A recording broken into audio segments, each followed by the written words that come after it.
الرحمن الرحیم نحمده ونصلی علی رسولہ الکریم اما بعد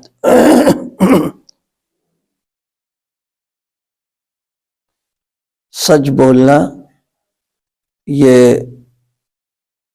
سبھی کو پسند بھی ہے اور اچھی چیز بھی ہے۔ شریعت نے جن چیزوں پر خاص طور سے توجہ دلائی ہے، سچائی بھی اس میں شامل ہے کہ آدمی سچ بولے اور سچ بات قبول کرے اور سچ بات کو پسند کرے، یہ سب ایمان کا تقاضا ہے۔ ایک مومن اگر صحیح اور سچے عمل کو پسند نہیں کر رہا یا معاملات میں سچائی نہیں، معاشرت میں سچائی نہیں ہے، تو اس کا مطلب ہے کہ ایمان کمزور ہے۔ ایمان اگر مضبوط ہو اور صحیح ہو تو پھر اس کی زندگی جو ہے اور اس کی شناخت سچ بن جاتا ہے۔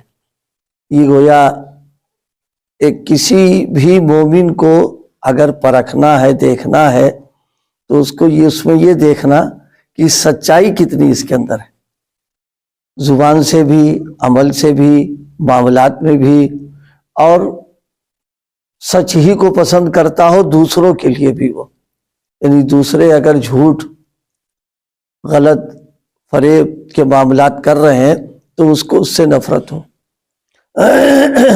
دیکھیے، فائدے کے موقع پر سچ بول لینا یہ اتنا کمال نہیں ہے جتنا کمال یہ ہے کہ نقصان نظر آ رہا ہے اور کچھ گھاٹے کا معاملہ ہو رہا ہے، اس وقت ہی سچ بول جائے اور سچ پر جم جائے، یہ ہے اس کے کمال کی بات۔ یہ لیکن شریعت نے اس پر توجہ زیادہ دلائی ہے۔ جس آدمی میں سچائی ہوگی اللہ پاک اس کو تقوی کی نعمت عطا فرمائے گا، اور جس آدمی میں سچائی نہیں ہے تو تقوی کی نعمت نہیں ملتی ہے۔ جیسے کاشتکاری کرنے کے لیے زمین زرخیز ہونا ضروری ہے، ایسی تقوی کا جو بیج ہے اور اس کا جو درخت ہے، اس کی زرخیز زمین صداقت ہے۔ سچائی اگر ہوگی تو ایک نہ ایک وقت اللہ پاک اس کو نعمت تقوی کی نصیب فرمائے گا، لیکن اگر سچائی نہیں ہے تو پھر نہیں مل پائے گا۔ یعنی متقی ہونے کے لیے سچا ہونا یہ ضروری، بغیر اس کے نہیں ہوگا۔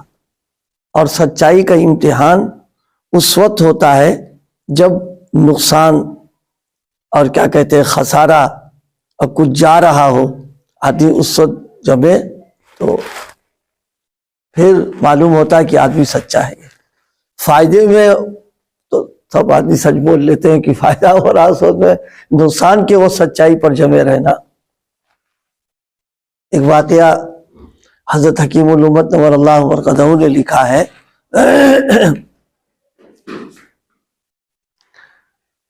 کانپور میں ایک شخص بانس کا کاروبار کرتا تھا وہ سچا، صداقت اور امانت، گاہک اگر آئے تو بتا دیتا تھا کہ یہ بانس ہے اور اس کے اندر یہ کمی ہے، یہ عیب ہے، بتا دیتا تھا، اور اگر بالکل صحیح مال ہوتا تو بتا دیتا یہ صحیح مال ہے۔ تو لوگ اس سے کہتے یہ تو تم مطلب یہ جو تم کہتے ہو یہ تو تمہارے کاروبار کے لیے بہت نقصان دہ ہے۔ وہ کہا چاہے نقصان ہو جھوٹ نہیں بتائیں گے، سچ بتائیں گے۔ اسی کے قریب میں اور لوگ تھے، وہ بڑھ چڑھ کر کے اپنا مال بتانا، خوب بکتا تھا مال، ان کا مال بہت کم بکتا تھا، لیکن یہ دیانت اور صداقت جمے رہ گئے۔ اب جھوٹ کو سچ کر کے بیچنا کب تک چلے گا؟ اب ظاہر جو لوگ مال لے کر کے جاتے تو وہ دیکھتے تو مال ویسا ہے ہی نہیں، جلدی خراب ہو گیا، اور نقصان آ گیا. چند دنوں کے بعد دھیرے دھیرے یہ ہوا کہ وہ ڈاؤن ہو گئے لوگ اور اس کا کاروبار چل گیا. لوگ آتے تھے اس کے پاس, وہ لوگ لاکھ بلائے کہا نہیں, کہا یہ سچ بولتا ہے اور جتنا معاملہ ہے اتنا بتا دیتا ہے. یہ ترقی دھیرے دھیرے اس کو ہو گئی. تو اس پر جو ہم لوگوں کے ذہنوں میں آج کل بنا ہوا ہے عام طور پر کہ سچ نہیں بولیں گے تو کام نہیں چلے گا, یہ ہماری اندر کی کمزوری کی بات ہے. آج کے بھی موجودہ حالات میں جو لوگ سچائی پر جمے ہوئے ہیں اور سچائی ان کے معاملات میں, ان کی باتوں میں موجود ہے, نتیجہ انہی کے حق میں جاتا ہے کہ وہ کامیاب ہو جاتے ہیں اس میں. تو اس لیے ہمارے مومن ہونے کا تقاضا کیا ہے؟ سچ کہنا, سچ بولنا. اپنے معاملے میں اب اصل چیز ہے, دوسرے کے معاملے میں آدمی بول ہی دیتا ہے کہ بھائی سچائی ہے, لیکن مسئلہ ہی کہ اپنا جہاں نقصان ہو رہا وہاں سچ بول دے, یہ ہے اس کے کمال کی بات. یہاں نبی پاک صلی اللہ علیہ وسلم نے ایک روایت میں فرمایا ہے, التاجر الصدوق الامین, جو تاجر صدوق یعنی بہت سچ بولنے والا ہے اور امانت کا معاملہ کرنے والا ہے, فرمایا کہ قیامت کے دن اللہ تعالیٰ اس کو انبیاء اور صدیقین کے ساتھ حشر فرما دیں گے. ظاہر ہے انبیاء اور صدیقین کے ساتھ حشر ہونا یہ سچائی اور دیانتداری کے ساتھ میں معاملہ کرنے کا نتیجہ ہے. آپ صلی اللہ علیہ وسلم نے ایک موقع پر اور بھی فرمائی روایت ہے, فرمائے جھوٹ بولو گے تو ظاہری اعتبار سے تو کچھ نفع فائدہ محسوس ہوگا, لیکن نتیجہ بربادی کا ہے وہ. اور سچ بولو گے تو بظاہر کچھ نقصان ہوگا, لیکن انجام فرمایا کہ نجات کا ہو جائے گا. الصدق ینجی والکذب یہلک, سچ انسان کو نجات دے دیتا ہے اور جھوٹ انسان کو برباد کرتا ہے. جس آدمی میں سچائی اور صداقت ہوتی ہے اس کے چہرے مہرے سے ٹپکتا ہے کہ سچا آدمی ہے.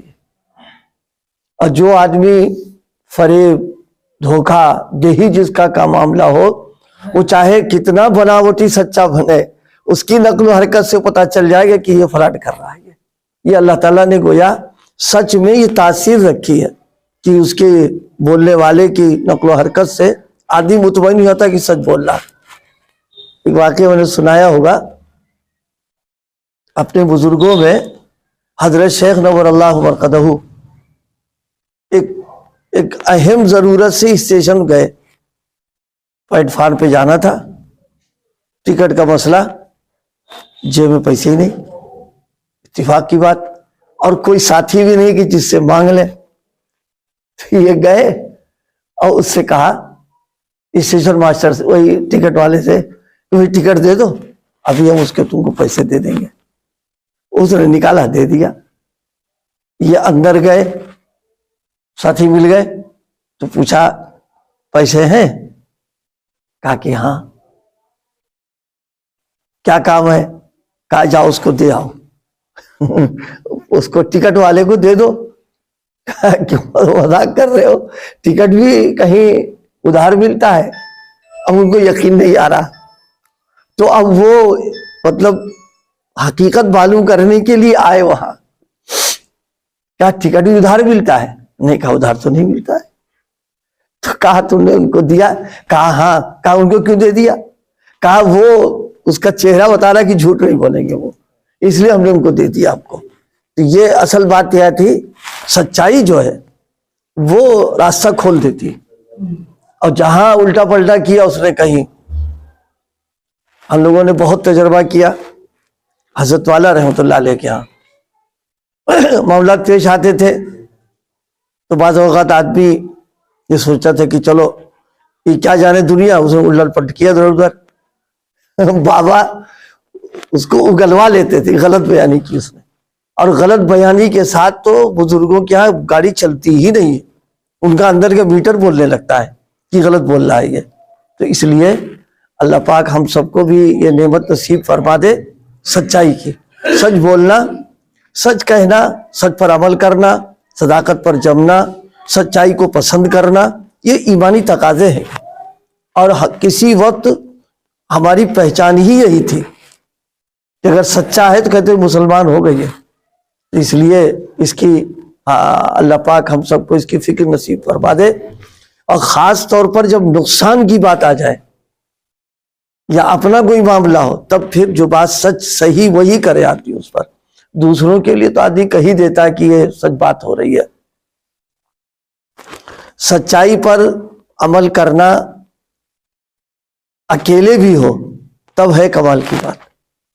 سامنے تو آدمی تو کہے بھائی بڑا سچا ہے اور بڑا دیا, اور اکیلے گیا وہ گھوٹالہ کر رہا ہے. وہ اکیلے بھی تو بھی سچ معاملے پر عمل کرے تو پھر اللہ پاک اس کے لیے راستے کھولتے ہیں. اس میں ایک واقعہ حدیث کا ہے. سچائی پر حضرت عمر رضی اللہ تعالیٰ عنہ رات میں پہرا دے رہے تھے. تو سونے کا وقت تھا.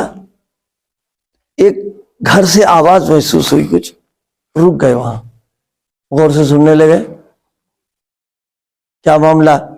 تو معلوم ہوا کہ ایک خاتون اپنی بیٹی سے کہہ رہی کہ وہ پانی ملاؤ دودھ کا کاروبار ہوتا تھا ان کے یہاں. بیٹی نے کہا کہ نہیں, امیر المومنین کا پانی نہیں ملایا جائے گا یوں بھی. تو اس کے منہ سے نکل گیا کہ امیر المومنین کہاں دیکھ رہے اس وقت یہاں.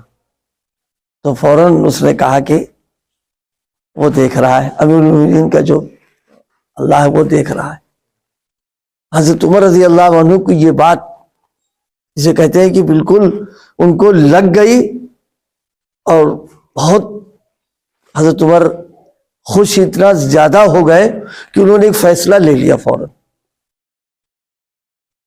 نشان لگا دیا, صبح بلوایا, اپنے بچوں کو جمع کیا, کہا دیکھو اب میری عمر شادی کی نہیں رہ گئی ہے, میں یہ چاہتا ہوں کہ ایک بیٹی بہو بن کے میرے گھر آ جائے. کہا امیر المومنین, اور کہاں وہ ایک ہمیں بھی کیا دودھ کے کاروبار سیکھتے کاروبار اتنا بڑا حیثیت ہوگی اس کی. حضرت عمر نے جب پیغام دیا تو ظاہر اس کے تو بڑی جسے کہتے ہیں کہ اس کے 5 انگلی گھی میں ہو گئی, وہ تو بہت خوش کی ان کی. وہ اللہ پاک نے اس بیٹی کی اولاد میں حضرت عمر ابن عبدالعزیز کو پیدا کیا اللہ نے. یہ سچائی, دیانت اور صداقت کا مطلب اثر ہوا کہ ایسا عادل اور منصف بادشاہ اللہ نے پیدا کر دیا. ان کے انصاف اور ان کی عدالت کا اثر وہ تھا, تاریخ میں لکھا ہوا ہے کہ بھیڑیا اور بکری ایک گھاٹ پہ پانی پیا کرتے تھے, چرواہا چھوڑ دیتا تھا بالکل, وہ بھیڑیے سے بچانے کوئی سویا کرتا تھا, تو اس لیے کہ خود وہ عادل تھے, صادق تھے, اس کا اثر ان کے اوپر پڑا کرتا تھا. تو اس لیے بھائی اللہ پاک یہ صفت ہم لوگوں میں پیدا کر دے. ہمارے معاشرے کو آج لوگ جو جس نظر سے دیکھتے نا, دھوکہ دہی والا, فریب والا, جھوٹا, یہ اللہ عیب ختم کر کے